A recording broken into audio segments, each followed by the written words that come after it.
Welcome to the Cult of Comics podcast, the only show where the price of admission is the same as the price of submission. I'm your host, Tyler Brown, and today I am joined again by my usual fellow cult leaders, cultists, cult counselors, if you will, Sean Walsh and Josh Craven. How you guys doing? You always say the weirdest things. Oh, thank you. It could be weirder. It could be. Well, the weirdest things.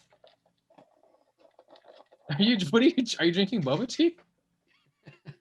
No, it's just sweet tea. Because You're boring. I'm Midwest, man. You're pretty white, man. Let's see here. What do we got going on today? It's been an interesting week. Kinda. It's going to be a nice short news episode for this first news episode. Today is Sunday, April 18th, and it is sunny out. I got my first shot of the vaccine. I'm feeling okay. I am feeling a really weird urge to jump over chairs while I'm being interviewed on the news for some reason, but I think that's jump on chairs. No, jump over over how chairs. Much in love you are. That's an old reference. No, jump over chairs. That's not that old. Jump over chairs like Bill Gates. How many chairs could you jump? Well, I mean, obviously not as bad as the Supreme Leader, but I could probably do one. One chair. Okay. For now. Once I get the second shot, maybe more. But for now, yeah. I mean, have you seen how many Bill Gates can jump? I know, it's insane. Incidentally, did you guys check out the stuff that's on Microsoft Xbox Game Pass right now? It's absolutely insane. I don't have an Xbox, so why would I check that out? Our new advertising? We've really gone up in the world. I just feel really personally, really passionate about Microsoft products. Weird. Yeah, I know. Well, it's not that weird. I mean, I went out and bought my second Xbox today. It's been an experience.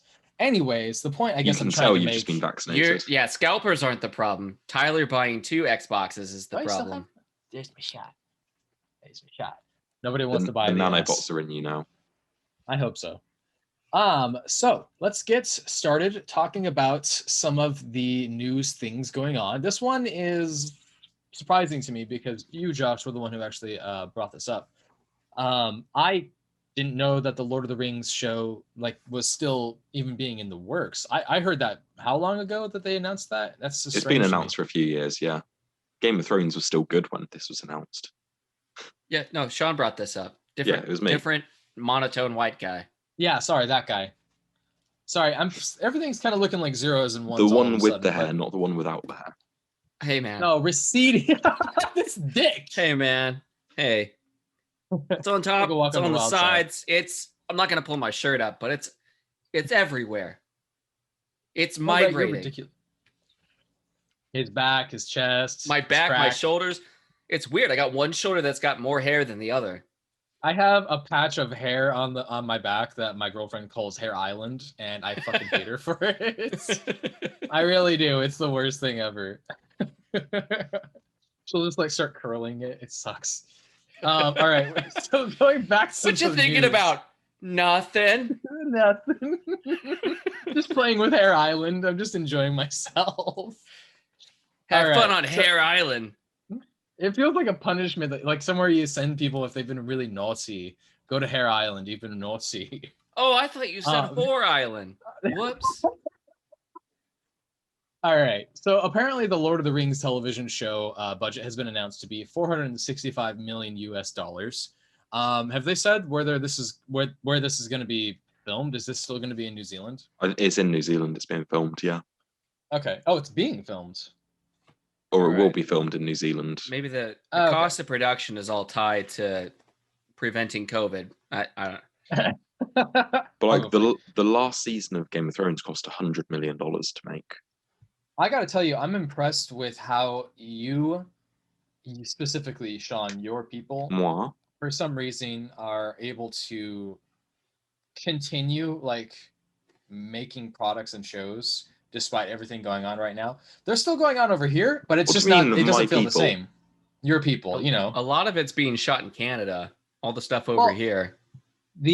So the Great British Bake Off and the pottery show, the Great Pottery Throwdown, both have serious limitations because of COVID, but they are still filming and they are doing most things, by all accounts, they're having a grand time. It's surprising to me because they are like taking steps and extra measures to be really careful. I mean, better than what we've been experiencing, with the Bake Off one. Like, it's already fairly socially distanced normally. Like, you have like 6 people each at their own little work counter. Yeah, you can still shoot a season of like Survivor. Well, I mean, yeah, I get that, but I guess what I'm saying is that like it's just interesting to see that with measures like that, like they are giving people hotels when they have them stay, and they're like, hey, you're gonna have 2 weeks before you can go see anybody. You have to be like a good 6 to 7 feet away from everybody else if it's somebody that hasn't been vaccinated or has received some sort of care.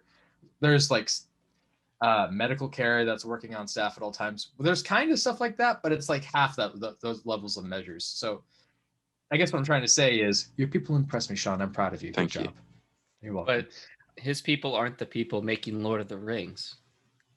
Well, I don't know if I believe you. J.R.R. Tolkien's one of us. Yeah, see? Oh, I forgot he was still alive and show running. I hope so, because I just ordered the Silmarillion and it came today, and I am very much looking forward to reading that. Good luck. It's not that big. It's dense though. I mean, yeah. Good luck. It's dense. It's dense in the sense that J.R.R. Tolkien is. Let me spend 6 pages talking about the feelings that Aragorn had while he was looking at the grass. Still better than Charles Dickens. Yeah, true. Silmarillion's like just scrapped together from like various notes and stuff he had into some piece of story by his son. Yeah, and then you're correct. Yeah, what absolutely. Is that style of writing? Is it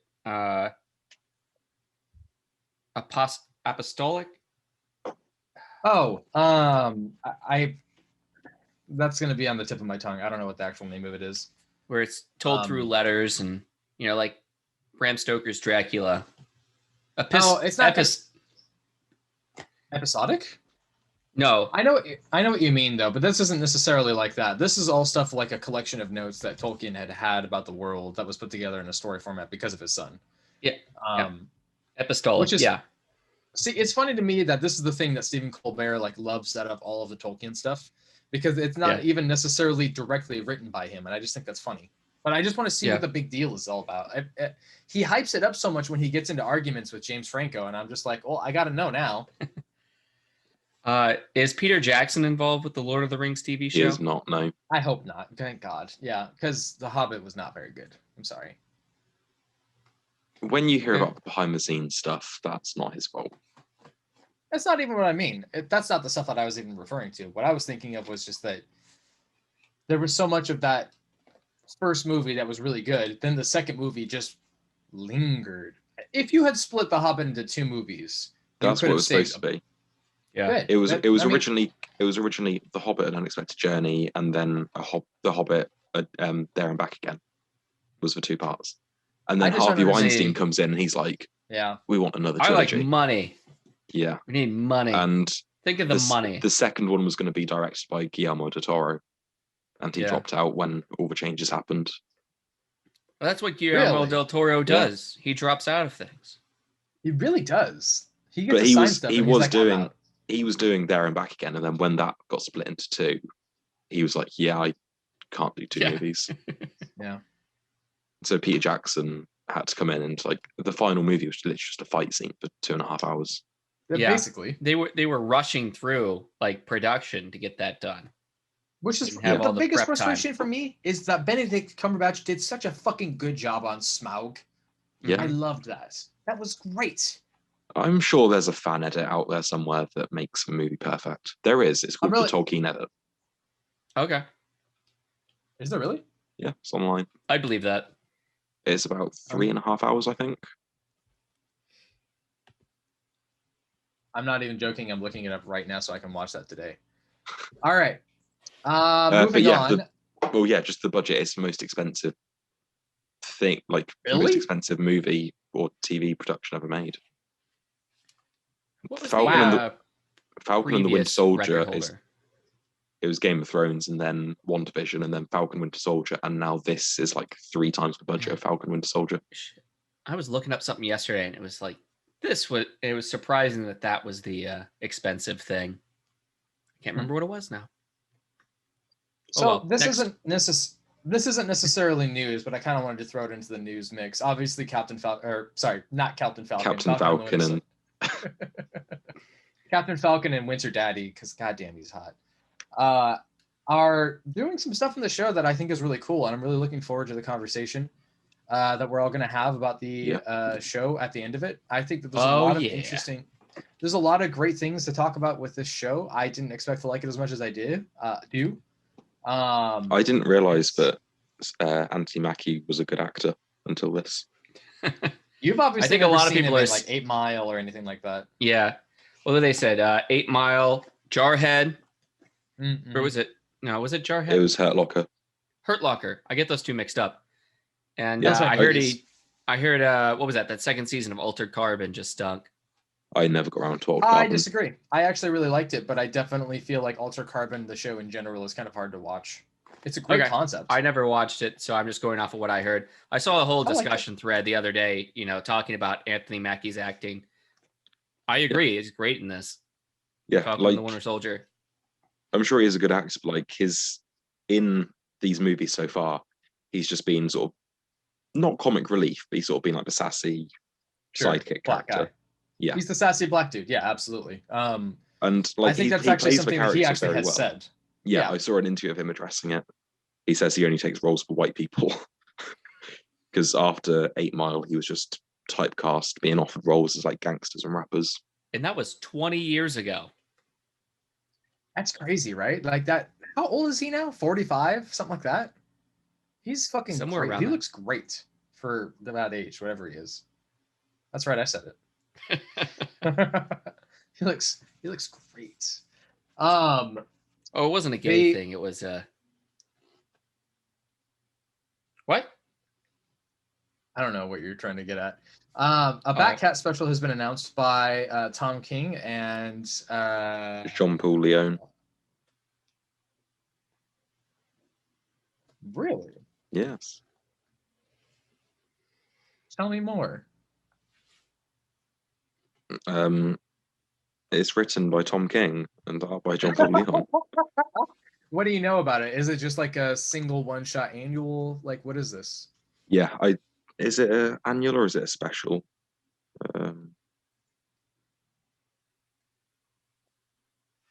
Yeah, Batman Catwoman special #1. The artwork they've released looks great because obviously, Leon, of course, he's great. Yeah. It is. I clicked on the one article that doesn't have the breakdown for it. Why are you the way that you are? I don't know. I'm sorry. None of them do. Seriously though, like Jean-Paul Leon, like goddamn. Yeah, so it's an interlude issue in July, and it's focusing on Catwoman. Okay. So cat and no bat. Yeah. It will trace the life of Selena Kyle from her earliest days to her entry into criminal underworld, and it will reveal that Bruce Wayne had a presence in her life all along. Man, I don't like those kind of stories. Well, those kind of retcons and like it was destined all along. Tom King's one-shots have been especially good. Like his annuals and specials have been really, really good. So I'm hopeful. That's just a trope I don't like. Yeah, I get that. I hope it'll be good because I'm disappointed by the main series. I don't really see what your disappointment is. I really don't. I feel like it's not nearly as bad as you've made it out to be. I feel like this last issue... It's not bad. Issue 4 was really weak. I really enjoyed issue 3. I mean, I can see what your complaint about it is, but I guess I'm just saying that it's not, and I'm going to continue to go back to this because I feel like an asshole about it. It's not Heroes in Crisis. It's not like what happened with that and how that comic series was such an artistic hot take. And I feel like it had a lot of potential and just it fell apart, which is unfortunate. What's going on with Predator? I saw that there was a delay for November. Right. Yeah. So Predator #1 by Ed Brisson at Marvel has been delayed until November. And what the hell happened? Not happy about that. Marvel cancelled the pre-orders for it, and just pushed it back. Yeah, I saw a discussion about this earlier in the week, where whatever the rights are for Predator, don't get released or returned or whatever for another 2 months or something like that. Like what? There was an article about like Disney loses the right in 2 months or something. It's always some clickbaity fucking bullshit article. Yeah. Well, that's stupid. Oh, that was about the movies, and then I saw the discussion about the comics, and people were saying, well, maybe what happened with the comics is related to what's going on with this right now. I mean, the orders for Predator Omnibus, which collected Dark Horse's series, has also had its orders cancelled. Right, yeah. So this does seem like it's a legal rights issue. Of course it is, because you can't have anything nice. And that's going to push back the, Alien Predator crossover. But I think they're still going forward with the Predator variant covers for a lot of the Marvel comics. Because, of course, every character has to have a Predator cover, don't they? That was something that I wanted to bring this up, and I can put it in right here. When I was looking at comics earlier on Wednesday, I saw the Heroes Reborn variant cover for Wolverine. I was like, that Heroes Reborn isn't out yet, but it was just a variant cover for the issue of Wolverine. Marvel does that all the time, where they have some big event and they'll just either tie in books that can't be tied into it, or they will just do like a load of variants that just look terrible. But it's like you're advertising for an event in the next month with covers on comics the month before. Yeah, but it's weird unless something got delayed or moved around. But yeah, I don't know. Yeah. That's definitely possible. I don't know. I mean, legal rights are so weird. I've been trying to study up on it for quite a little bit because, as you know, I took a course on First Amendment and like legal protections and everything in copyright law. It's fucking picky, man. I mean, there's so much detail that goes into it. Has changed over the years. It used to be that once you had something, it would only last for 75 years for copyright. Then it extended to like 80 and then 90. Now it's 100 years. Some people are saying that you can go even further. That you can't. Whatever Disney says it was will be. Fair use even is something that's up for debate constantly. Like the idea of me getting sued because I have like Green Lantern stuff on here, which I'm not going to show for legal reasons. Not that you haven't in the past. I know, right? It's that level of like intensity, and obviously Disney's well known for suing stuff, but it's just so weird that American copyright is so like mixed and muddled and everything. But I mean, most of the law here is kind of that way. It's just very strange. Disney is litigious. Oh, wow, look at you, fancy word. Word of the day. Hey kids, for today's word of the day is litigious. I'm so sorry for that. I had a lot of coffee today. Skybound X has been announced, and there is a question about whether or not this ties into Solid Blood 17.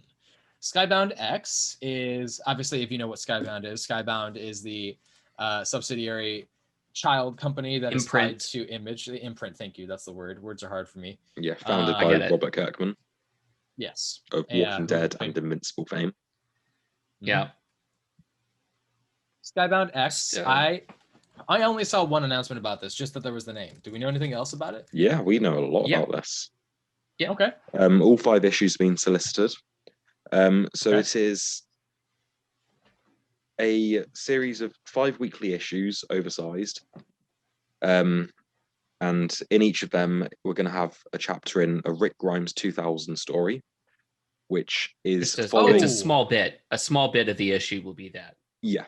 This follows on from the backup in Walking Dead issue 75, where Rick woke up during an alien attack. Yeah, this was a teaser. It was his original pitch. Did a parody. It was not exactly a parody if you're doing it yourself, but it was more of a joke. Well, I mean, he originally, Jim Valentino didn't really want another zombie story out there. So Kirkman was like, oh no, but like the secret is like it's actually a secret alien invasion, and like in like issue 20 we're going to reveal it. And he just said that to get it approved. He had no intention of actually tying aliens in. So when it got to issue 75, he just added like a fun little backup there, as if it was. Yeah, it's just like what, a couple pages. And yeah, I think it was like that out. 4 or 5 pages. Yeah, but as well, each issue has stories from other Skybound characters. So issue 1, as well as having the Rick Grimes 2000 story with art by Ryan Ottley, I should add. We also have a story of the first comic book appearance of Clementine from the Walking Dead video game. Yeah, yeah. Written and drawn by Tilly Walden. All right. We also have a new story set in the world of Ultra Mega, which was the new series that launched a couple of weeks ago. And also a new Manifest Destiny story. Really? From the original creators. Yes. Well, that's now really I'm paying attention. That's so weird to me. And the Ultra Mega story is written and drawn by the same person as the series. Sure. Then in number 2, there's a Chip Zdarsky Stillwater story. Okay. Daniel Warren Johnson Murder Falcon story. Murder Falcon. And as well as another story featuring Everyday Hero Machine Boy. Yeah, I think everybody at Skybound is just a fan of Ultra Mega. They've been digging on it, man. It's a really I'm not joking. It's actually a really good issue. Yeah, but like even the comic writers and artists are fans of this comic. They should be.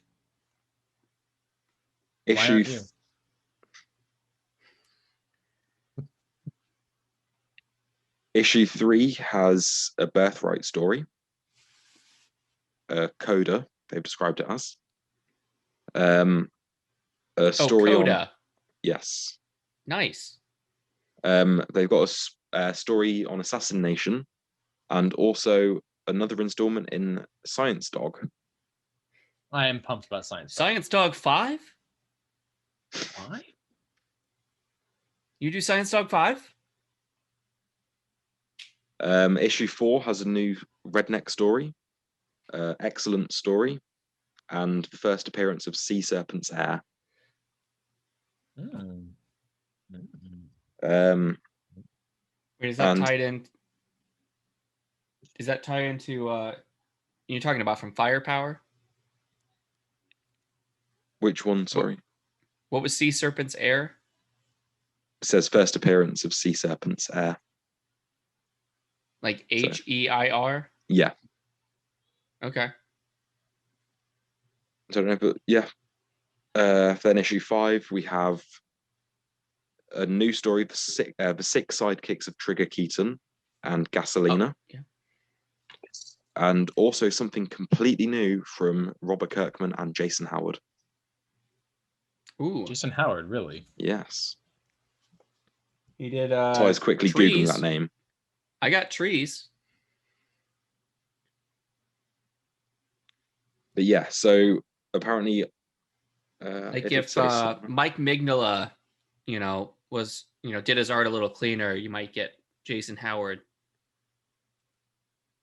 I mean, I disagree, but I can see why you would think that. Oh yeah.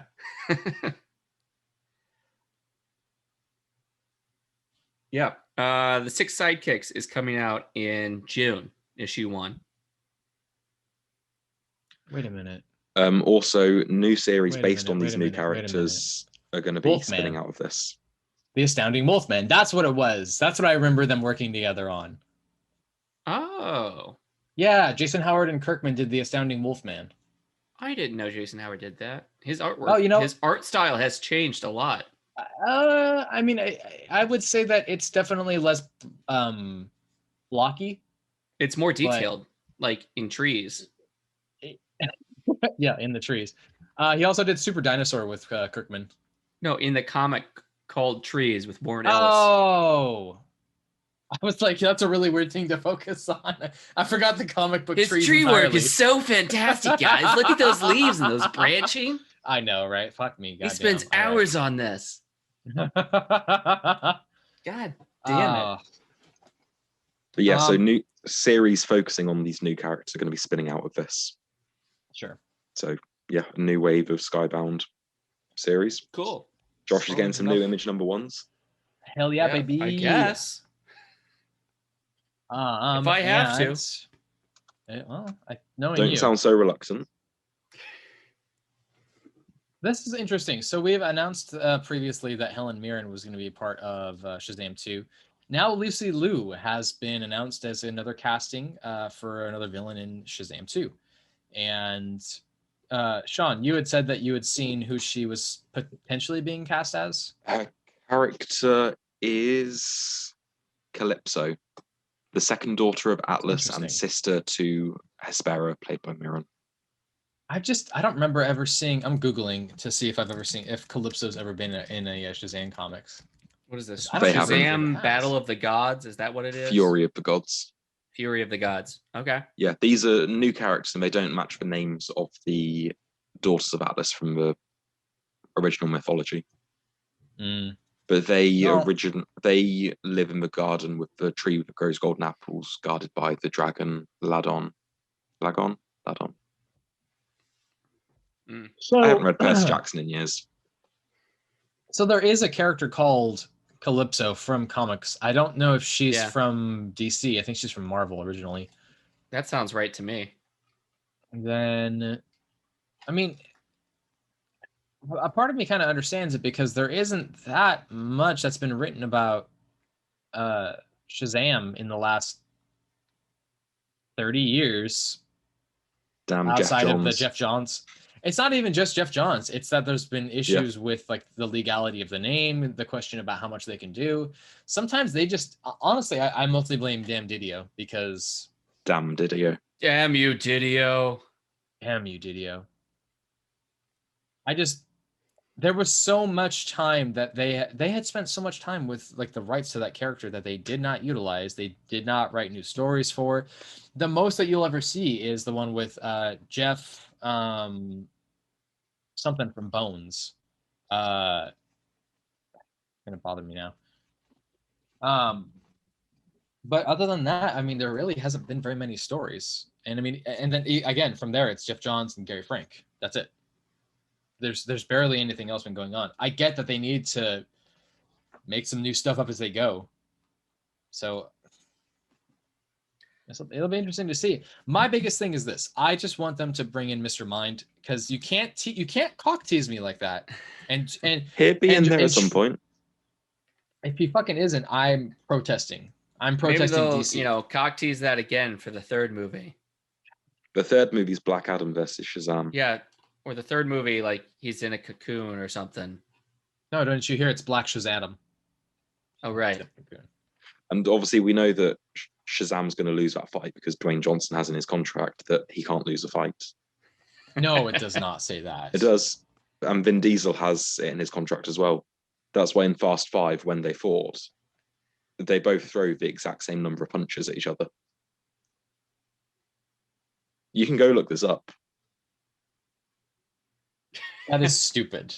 Yeah. Imagine being so insecure with your masculinity that you have to put that in your contract. You have to protect your brand. Their whole brand is being the strongest guy in Hollywood. Yeah. Vin Diesel is like 5 feet tall. Nobody thinks he's the strongest guy in Hollywood. Like, I'm sorry. I'm sure he's a cool dude. I would love to play Dungeons and Dragons with him. But I'm just saying. Isn't he like a notorious douchebag or something? They say that about a lot of different people. I've heard that about Jason Statham. I've heard that about so many different people. You just have to catch him on the wrong day. Yeah, apparently. All right, and on that note, I guess that's pretty much it for news. Is there anything else that we should talk about? Yeah. I got a little something. You better talk about here. Throw down that shit. Yeah. What? What's it gonna be? I could wax poetic for a little bit. How do I kick him off the call? Bye, folks.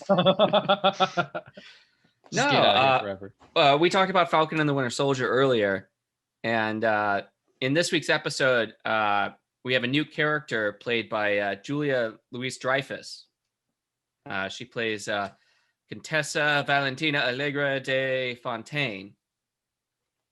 Val. Which, huh? What? Val. Huh? Huh? Val. You can just call her Val. Yeah. Anyway. You can call her Val, but like in your mind, according to her. Yeah. Anyway, so she appears. I've now just got "you can call me Al" stuck in my head, but you can call me Val. Yeah. Anyway, so first appearance of this character. She's a Shield agent, Hydra, double Madame agent, Hydra. Agent of Janus, whatever that is. That's a new Court of Owls. Yeah, Court of Owls, totally. We'll get to the Court of Owls later. Anyway, this was not supposed to be her first appearance in the Marvel Cinematic Universe. She was actually supposed to make her appearance in Black Widow. Has Black Widow been delayed again? Not yet. It's still July. It's been a week since the last delay. I better check. Well, it has been a week since I've checked. So who knows? But that was supposed to come out in May of last year. So that was when we were supposed to get the first appearance of her. So make whatever wild guesses you can. I'm sure they'll all be. Yep. I learned nothing from WandaVision. I'm just going to make all sorts of wild guesses and see what sticks. You learn? That's cute. I said I learned nothing. Mm-hmm. Sure. So, yeah. I think we'll be seeing a lot more of her. Yeah, I feel really bad for everything that's been associated with the Black Widow stuff. It just feels like it's been walking on like really fragile ice, really thin ice with everything, because they were going to release last year, and they've had to make so many changes to a lot of the stories going on, introductions to characters, plot developments. Well, now we're seeing WandaVision. We're seeing a possible scene in the Loki trailer that looks like it might have Loki talking with Black Widow. Spoilers. So I think at this point, seen the trailer. Yeah. Sorry, not sorry. But I think at this point they're like, we have to release it. Just get it out there. They're doing it in theaters and they're doing it streaming. They're just like, fine. We can't push it off any farther. They should have done it last year. Yeah. They should have done it a while ago. Yeah, they should have done that, alongside Mulan and just got all the money from that too.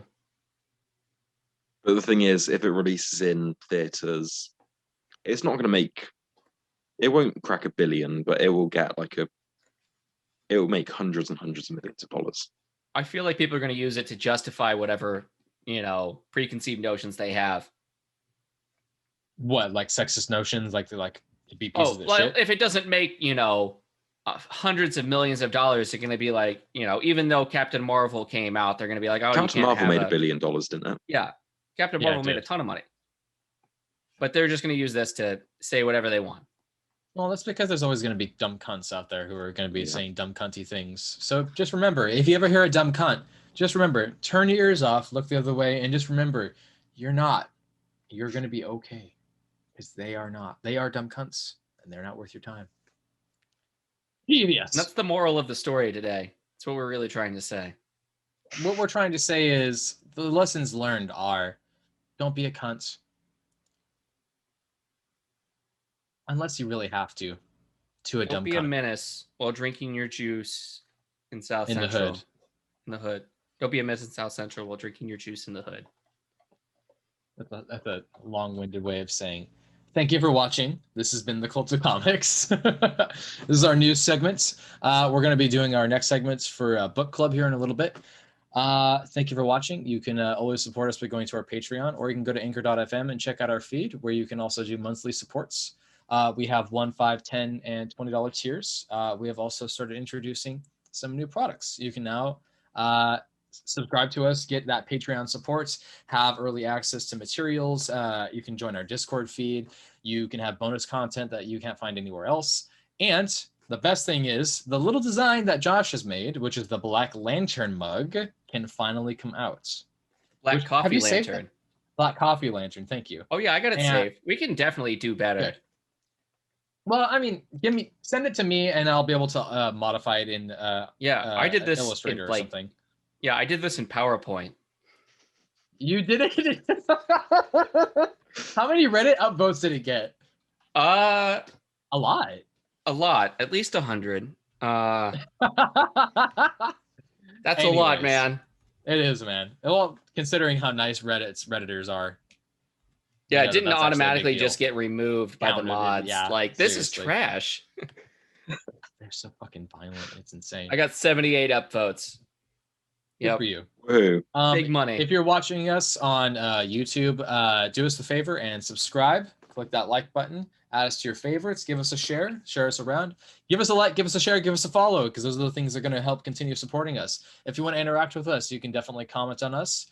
You can also do AMAs, monthly AMAs for a certain level tier higher with our Patreon. So go on to patreon.com, look for Cult of Comics. We do episodes every Sunday. Thank you very much for checking us out. Thank you, Anchor.fm, for supporting us. And anything else I should add, guys? I've got a Twitter if you want to follow it. Tyler's currently banned on Twitter, though. He died, and I'm still banned. You're the reason.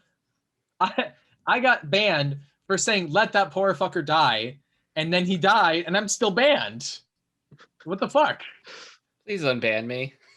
Please unban me. No, actually don't. I fucking hate Twitter now. I'm tired of it. It's absolute poison. It's so Sean Walsh, what's your poison? What's your Twitter, man? What's your poison? Sean Walsh 747. Josh? Huh? What? Huh? Huh? What? Look at me, I'm a ghost, man. You can find Sean on Twitter at SeanWelsh747, but you can find Josh pulling pizzas out of the dumpster so he can go down and feed his turtles in the sewers. You can find me on TikTok, I guess.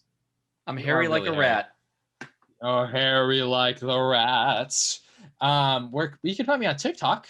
What is my TikTok? Is it Tyler Brown is here? Yeah, it's Tyler Brown is here. You can find me on TikTok. Yeah, go check out his twerk videos. I do one twerk video, and then you gotta make a comment, man. Thank you.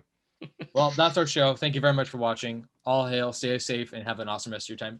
And get your fucking vaccine. Yeah. Yeah. Yeah, Sean. I'm trying. They're still rolling it out over there. I get it. You're too young. I'm trying.